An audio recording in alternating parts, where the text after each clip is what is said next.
Yo, what is going on? Welcome back to the show. Hope everybody is good out there as always, because I'm fantastic. Because what are we doing today? We're bargain shopping, looking for those high upside flyers. Who can we trust? You know, going down the board, is there some flyers we can get potentially in our drafts or even early on in waiver wires to help out the cause and round out our fantasy rosters? I got three gentlemen on my board that is, garnering a lot of attention in my circles, because I do think that there is a boatload of upside that we can trust in these gentlemen, potentially some not so much. It is truly a flyer bargain rate that we're hoping something does transpire. Let's start off with Dontavian Wicks from these Green Bay Packers.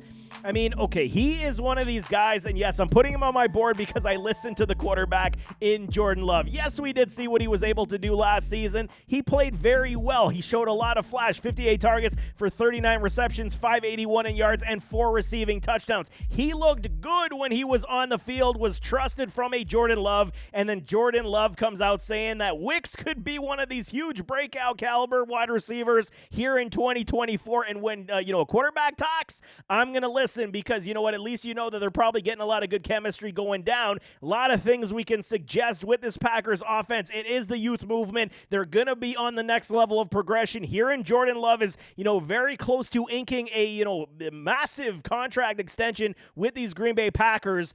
And the playmakers that they have on this offense is all strictly youthful, and you gotta love it, man. Christian Watson, my dude. I love me some Christian Watson. I think that, he is absolutely being underrated, but I get it because of the fact of injuries. The dude just can't stay on the field, but I'm telling y'all, if he can stay a full 17 games this season, you're gonna see everything I'm saying in a Christian Watson. He is gonna be one of these dudes that can be, trusted and put up massive stats, not only with his speed. He showcased the ability to do contested catches last season. Jaden Reed, he showcased the fact that he is a dog and he's going to put up a lot of points. He's going to be a trusted commodity of a Jordan Love. So who's going to take on that third role in this offense? Romeo Doubs, Bo Melton, or is it going to be a Wicks? I kind of want to believe if Wicks does outperform a Dobbs, we could absolutely see him take a lot more target share in this offense, even though they don't similarly play the right position. It is what it is. I think they're going to make it work in Green Bay for whoever is putting up the biggest stats all together on the field. You still got Bo Melton. You got Luke Musgrave and Tucker Kraft, both tight ends. They absolutely showcase the fact that they are both very solid tight ends, and they could use 12-man personnel in this offense as well. Josh Jacobs and rookie Marshawn Lloyd to anchor out the running back room. There is a lot of talent on this Packers offense. So then, a lot of people are going to suggest, can we trust a Wicks to be even, a flex a position this season, going as the ADP wide receiver 66 right now, overall 160. So he's a huge late-round flyer that we could, slap our flag on and say, there is high potential. And I mean, okay, Jordan Love, like I'm saying, next level of his progression, absolutely coming. Young talent with this wide receiver room in this entire offense. Wicks did show all that flash. Plenty of mouths to feed, like I'm saying. But I mean, Love, he loves to promote this breakout, and I'm definitely going to be listening to this situation. And I love me some Wicks. I love Reed. I love Watson. I am a big fan of what these Green Bay Packers are doing with this offense. And Dontavian Wicks is one definitely that we can look at as a potential high riser, late round flyer this season in our drafts. Next one is J.K. Dobbins. A lot of y'all threw up in your mouth there, and I don't blame you, because I did too almost when I did this. But there is one last kick of the can that we can suggest with a J.K. Dobbins. Only 24 games played in his first 3 years. I mean, his rookie season showed all the flash, and then it's been nothing but injury. It's been a tough go for him with those Baltimore Ravens. They let him go. He goes to the LA Chargers in this new look, scene in LA. Could bring some new life, change of scenery, and it's likely going to be a tandem approach with a Gus Edwards, who was also his teammate in Baltimore. So bringing some familiarity into this, LA Chargers running back room. New coaching staff under a Harbaugh. Could they, turn the entire club around? This is something that you're looking for. They got rid of a lot of talent at the wide receiver spot. Justin Herbert is still your quarterback to, anchor everything. And I mean, could the Chargers lean on this run game with this young wide receiver core? That is a definite question mark that I do have. And I think that if J.K. Dobbins is healthy, and that is a big, big if, I get it. But at running back 52 overall, 159, I mean, it is low rent. What are you waiting on? I mean, you're getting him in the last round of your fantasy football drafts, and it's moot if he does nothing. You can release him anyway. So this is where I would definitely take a shot on somebody like a J.K. Dobbins in your final round of your drafts. You got massive playmakers in a Josh Palmer, in a Quentin Johnston, in a Ladd McConkey. Those are likely going to be your dudes, right? So a QJ, I'm a fan of QJ.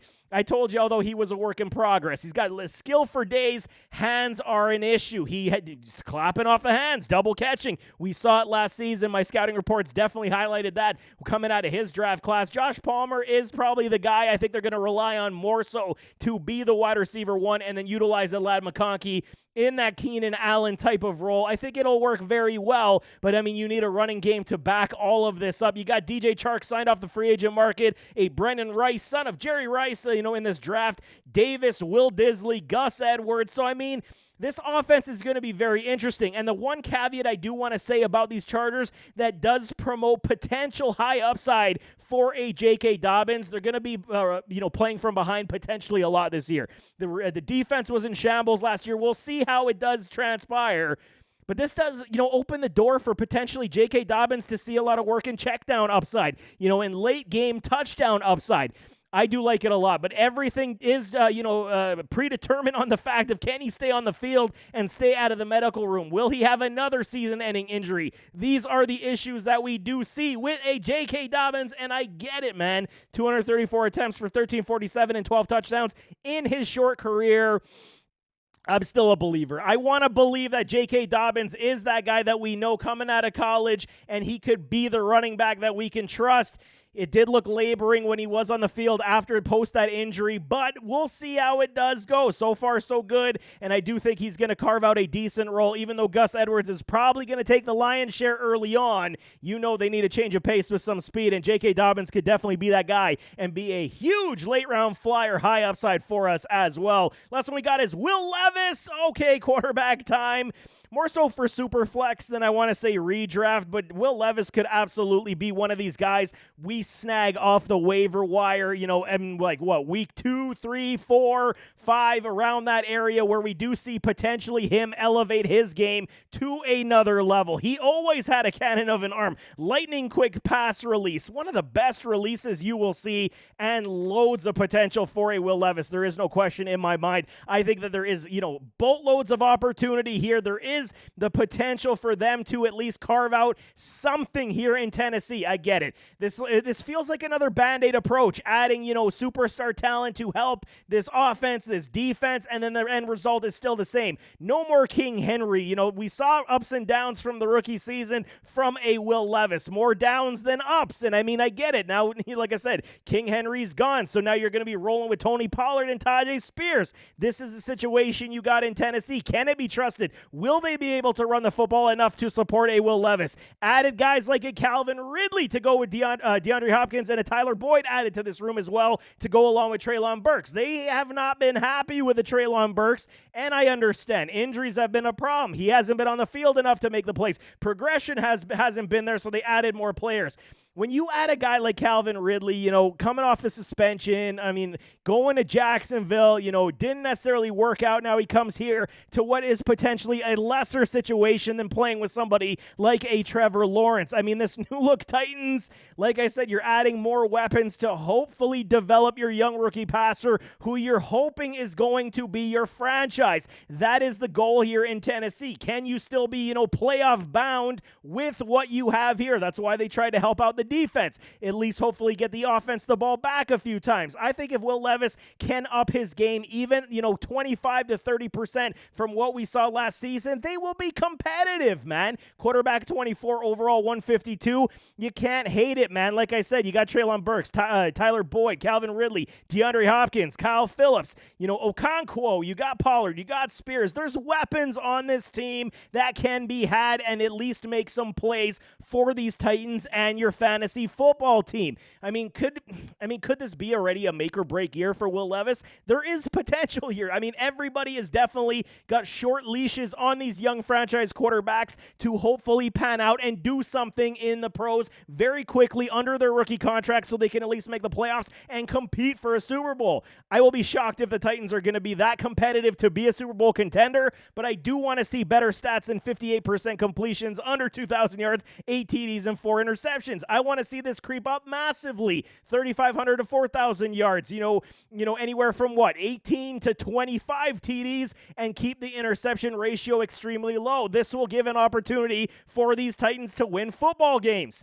He's one of these guys I'm not drafting even in Superflex at this point. I'm going to wait on it, but he is a late-round flyer. If you're building your team up and you wait on your quarterbacks in Superflex leagues, Will Levis is definitely one that I wouldn't hate being my third quarterback on my bench with the hopes to say, can he be something? And then I scored in the jackpot. That's absolutely kind of where I'm going with a Will Levis at this point, but I do like his game. I like the potential, but he definitely has to showcase a lot of that. But there you have it. There's 3 players on the high upside flyers that I'm definitely taking peeks at, man, because you can get them way down the board. It's not going to, hinder your value to return on investment. And if they cash in big and they help your team. We always got to be ready on those as well because they are definitely good, talented players in good situations that could produce decent fantasy points. But nevertheless, as always, don't forget to hit that like button, hit that subscribe button, jump in those comments, give me your thoughts. Which one of these 3 you like? You out on all of them? You in on them? Any of them? Throw it in the comments. We can definitely talk it out, but we'll see you next time. I am out.